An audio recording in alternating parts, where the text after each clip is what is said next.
Catalyst skill hub ഒരുക്കുന്ന തൊഴിലുറപ്പ് പദ്ധതി 6 മാസ പഠനം, മികച്ച ജോലി. നിങ്ങൾ ശബരിമല നെയ്യിനെ പറ്റിയും ചോദിച്ചില്ല, മറ്റേ PSC ക്രമക്കേടിനെ പറ്റി ഒന്നും ചോദിച്ചില്ല. അല്ല, ഞാൻ ശ്രദ്ധിക്കേണ്ടത് അതൊക്കെ അവിടെ നിയോജകമണ്ഡലത്തിലെ ജനങ്ങൾക്ക് കൃത്യമായിട്ട് അറിയാം. വിജിലൻസിന് കംപ്ലീറ്റ് റിപ്പോർട്ട് കൊടുത്തിട്ടുണ്ട്. ഇത് കേട്ടോ, അവിടെ എത്ര വീട് വെച്ചിട്ടുണ്ട്, ആ വീടിലെ അഡ്രസ്, അവരുടെ അഡ്രസ്, എത്ര വീട് വെച്ചിട്ടുണ്ട്, എത്ര പേർക്ക് അവിടെ ധനസഹായം കൊടുത്തിട്ടുണ്ട്.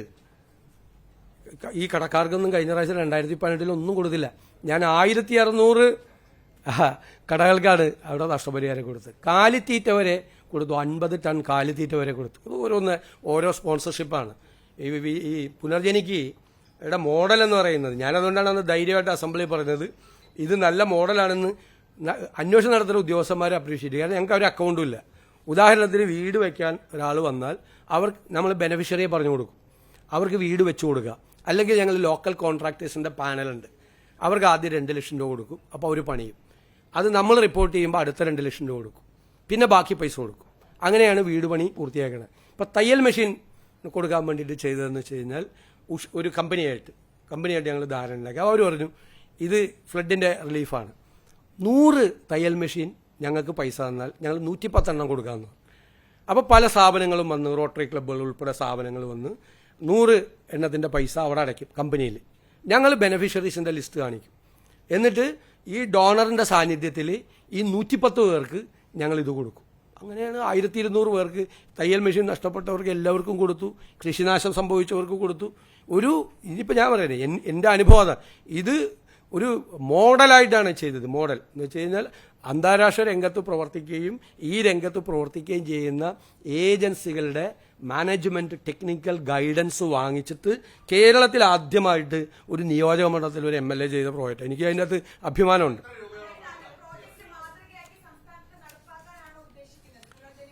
അല്ലല്ല, നമ്മളിപ്പോൾ 1 കേരള മിഷൻ നമ്മൾ ഡിക്ലെയർ ചെയ്തിട്ടുണ്ട്. ഇതൊക്കെ നമ്മുടെ അനുഭവത്തിൽ നിന്ന് ചെയ്താണ്. ബജറ്റിൽ വെറുതെ ഒരു ഇതല്ല. അതിൽ ഈ രംഗത്ത്, ചാരിറ്റി രംഗത്ത് പ്രവർത്തിക്കുന്ന ഒരുപാട് സംഘടനകളുണ്ട്, അവരുടെ എക്സ്പീരിയൻസ് ഉണ്ട് ഇഷ്ടം പോലെ, ധാരാളം. നമ്മൾ അത്ഭുതപ്പെട്ടു പോകും.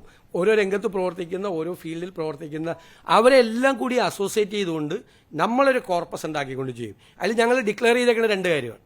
ഒന്ന്, ഒരു ഡോണർ 1000 രൂപ തന്നാൽ അതിൽ നിന്ന് 1 രൂപ പോലും ചെലവെടുക്കാതെ ഈ 1000 രൂപയും ബെനഫിഷ്യറിയുടെ കയ്യിലെത്തിക്കും. അതായിരുന്നു പുനർജനി മോഡലും എത്തിക്കും. 1 രൂപ പോലും പോവില്ല. ചെലവ് നമ്മൾ വേറെ വഹിക്കും, ഗവൺമെൻറ് വഹിക്കും ചെലവ്. അവിടെ MLA വേറെ സംവിധാനം ഉണ്ടാക്കി ആ ചെലവ് വഹിക്കും.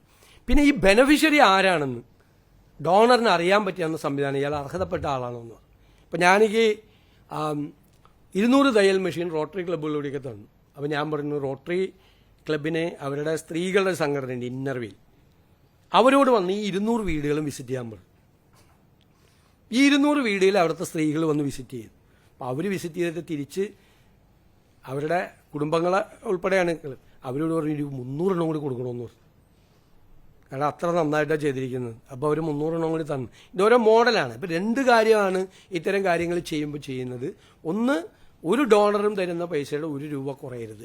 2, ബെനഫിഷ്യറിയെ സെലക്ട് ചെയ്യും. ഞാൻ എങ്ങനെ ബെനഫിഷ്യറിയെ സെലക്ട് ചെയ്ത്, ഒരു മാനേജ്മെൻറ്റ് സ്കൂളുണ്ട്, കോളേജ് കളമശ്ശേരിയിൽ, XIME സേവിയേഴ്സിൻ്റെയാണ്.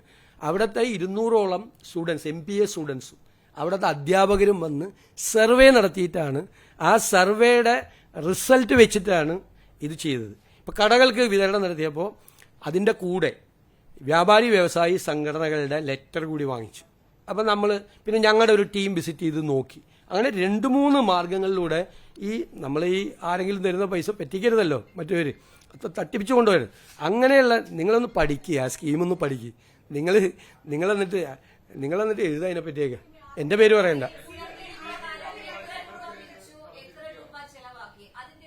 അതെല്ലാം കറക്റ്റായിട്ടുണ്ട്, അതെല്ലാം ഉണ്ട്. അതെല്ലാം വിജിലൻസിൽ കൊടുത്തിട്ടുണ്ടെന്ന് ഗവൺമെന്റിന്റെ കയ്യിലുണ്ട്, സർക്കാരിന്റെ കയ്യിലുണ്ട്. ഞാൻ പല പ്രാവശ്യം പറഞ്ഞതാണ്, എത്ര വീട് വെച്ചെന്ന് വരെ പറയും. നിങ്ങൾ കേൾക്കാത്തതിന് ഞാൻ എന്ത് ചെയ്യാൻ പറ്റും? ഏതെല്ലാം കാര്യങ്ങൾ ചെയ്തിട്ടുണ്ട് എന്ന് എക്സ്പ്ലെയിൻ ചെയ്യുകയും 2021 തെരഞ്ഞെടുപ്പ് കാലത്ത് പ്രിന്റ് ചെയ്ത് എല്ലാ വീടുകളിലും എത്തിക്കുകയും ചെയ്തതാണ്. എല്ലാ വീടുകളിലും അന്ന് വച്ച വീടുകളുടെ എണ്ണം, കൊടുത്ത തയ്യൽ മെഷീനുകളുടെ എണ്ണം, കാർഷിക കടാശ്വാസം കൊടുത്തത്, ഈ കടകൾ നഷ്ടപ്പെട്ടവർക്ക് പൈസ കൊടുത്തത്. പശുവിന് തീറ്റ വരെ ഉണ്ടായിരുന്നില്ല. 50 ടൺ കാലിത്തീറ്റയാണ് മിൽമ ബൂത്തുകൾ വഴി, മിൽമ വഴി അന്ന് വിതരണം ചെയ്തു. ഒരു സ്ഥലത്തും ചെയ്തിട്ടില്ല സംസ്ഥാനത്ത്.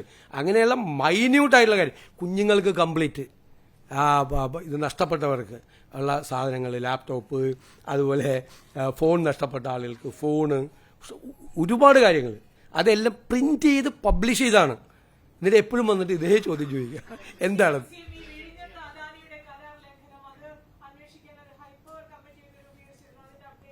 അവർ തരും, അവർ റിപ്പോർട്ട് തരും.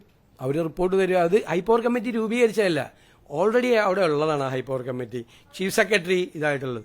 അവരത് പഠിച്ച് ചെയ്യും.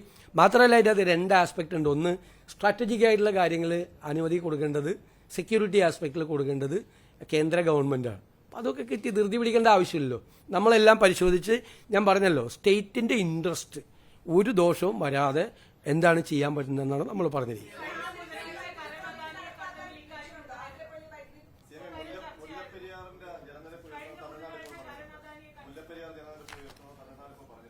അല്ല, അത് നമ്മൾ ആ ഒരു ഡിസ്പ്യൂട്ട് നിലനിൽക്കുമല്ലേ, കേസും കമ്മിറ്റിയും. നമ്മൾ അതിൽ നമ്മുടെ എക്സ്പേർട്ട് കമ്മിറ്റി മെമ്പറെ നമ്മൾ നിയമിക്കുന്നത് ഉൾപ്പെടെ തമിഴ്നാട് ഗവൺമെന്റുമായിട്ട് ചർച്ച ഉൾപ്പെടെയുള്ള കാര്യങ്ങൾ നമ്മളുണ്ട്. ഉദ്യോഗസ്ഥ തലത്തിൽ ചർച്ച നടക്കുന്നുണ്ട്. മുഖ്യമന്ത്രി തലത്തിൽ കൂടിയുള്ള ചർച്ചയെക്കുറിച്ച് ഞങ്ങൾ ഗൗരവമായിട്ട് ആലോചിക്കുന്നുണ്ട്. തീർച്ചയായിട്ടും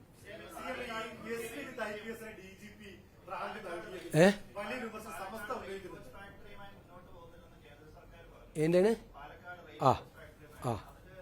അതിപ്പോഴല്ല അവരെ അറിയിച്ചത്, 2022 അറിയിച്ചാണ്.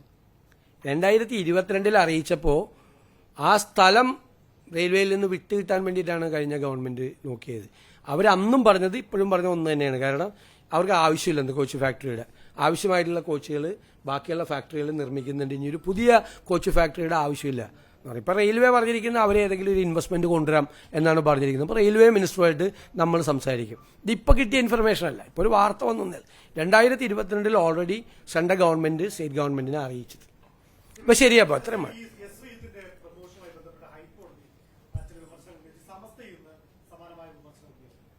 അതല്ലേ, നമ്മുടെ മുമ്പിൽ ഒരു വേക്കൻസി വരുമ്പോൾ നമ്മൾ ചെയ്യേണ്ട നടപടിക്രമം പൂർത്തിയാക്കിയാണ് ചെയ്തിട്ടുള്ളത്. ഹൈക്കോടതിക്ക് അതിൻ്റെ അകത്ത് എന്ത് തീരുമാനം വേണമെങ്കിലും എടുക്കാം. ഹൈക്കോടതി എന്ത് തീരുമാനം വേണമെങ്കിലും എടുക്കാം. നമ്മുടെ മുമ്പിൽ അദ്ദേഹത്തിനെതിരായിട്ട് വിജിലൻസ് കേസ് ഇല്ലല്ലോ. വിജിലൻസ് കേസ് വന്നേക്കും എന്ന് പറഞ്ഞുകൊണ്ട് നമ്മൾ ഒരാളുടെ പ്രൊമോഷൻ തടയണ എന്തിന്? ഒരാളുടെ പ്രൊമോഷൻ തടയണ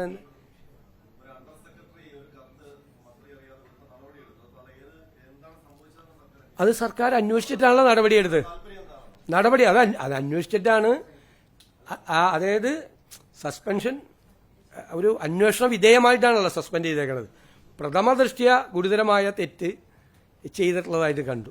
കാരണം അവിടെ നിന്ന് മന്ത്രി കൊടുത്തതല്ല ഇത് ഇതായിരുന്നു. അതായത് ഒരാളെ മനഃപൂർവ്വം ഒരാളെ സഹായിക്കാൻ വേണ്ടി ചെയ്തതായിട്ട് പ്രഥമ ദൃഷ്ട്യാ മനസ്സിലായതുകൊണ്ടാണ് നടപടിയെടുത്തത്. ഇനി അത് അന്വേഷണം പൂർത്തീകരിച്ചിട്ട് ചെയ്യും. സസ്പെൻഷൻ പണിഷ്മെന്റ് അല്ലല്ലോ. അവർക്ക് അനുകൂലമായിട്ട് റിപ്പോർട്ട് കൊടുത്ത ആള് സസ്പെൻഡ് ചെയ്ത് കഴിഞ്ഞാൽ പിന്നെ അവരത് പറയില്ലേ? അത് നാച്ചുറൽ അല്ലേ.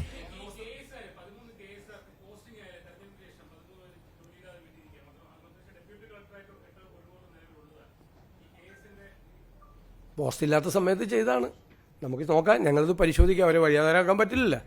അതൊക്കെ ചെയ്ത ഒരുപാട് ക്രമക്കേടുകൾ ഇത്തരം കാര്യങ്ങളിൽ നടന്നിട്ടുണ്ട്. ഇതേന്ന് നിങ്ങൾ ശബരിമല നെയ്യിനെ പറ്റിയും ചോദിച്ചില്ല, മറ്റേ PSC ക്രമക്കേടിനെ പറ്റി ഒന്നും ചോദിച്ചില്ല. അല്ല, ഞാൻ ശ്രദ്ധിക്കേണ്ടത്